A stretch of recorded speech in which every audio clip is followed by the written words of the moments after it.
वफाकी हुकूमत जे 6 नवनि किनारनि ख़िलाफ़ धरणे में शिरकत लाइ वापारी इतिहाद ऐं समाजी तंज़ीम जी रैली ऐं वॻण पहुचण ते शानदार इस्तक़बाल कयो वियो।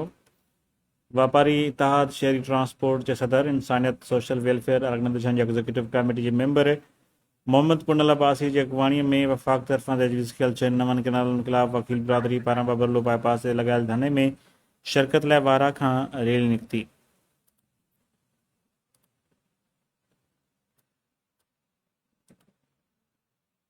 वापारी दुकानदार ट्रांसपोर्ट शहरी इतिहाद ऐं इंसानियत सोशल वेलफेयर ऑर्गेनाइज़ेशन जे एग्ज़ीक्यूटिव कमेटी जो मेंबर जीअं त अॼु वापारी दुकानदार ट्रांसपोर्ट इतिहाद जे तरफ़ां शहर में मुकमिल तौर ते शटर बंदि हड़ताल कई वई ऐं एहतिजाजी तमामु वॾी हिकिड़ी रैली कढी वई ऐं इहो हिकिड़ो पैगाम ॾिनो वियो इलेक्ट्रॉनिक प्रिंट मीडिया ऐं जेको आहे सो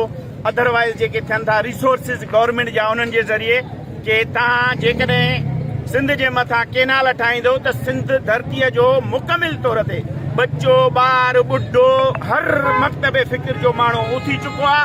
ऐं हाणे हुनने सिंध ने पंहिंजी जेका हुननि जी सोशल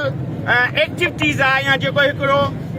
न्यूट्रल शिदत पसंदी खां हटी करे जेको मोहबत जो मैसेज हूंदो आहे उन जे ज़रिए वफ़ाक़ खे मैसेज ॾिनो आहे। तक़रीबन 6 महीननि खां वठी जलसा जुलूस मुख़्तलिफ़ सिस्टम कंदा था अचनि पर का बि पंजाब जे हुकुमराननि जे कन ते जुई नथी चुरे ऐं बदकिस्मती सां हाणे जेकॾहिं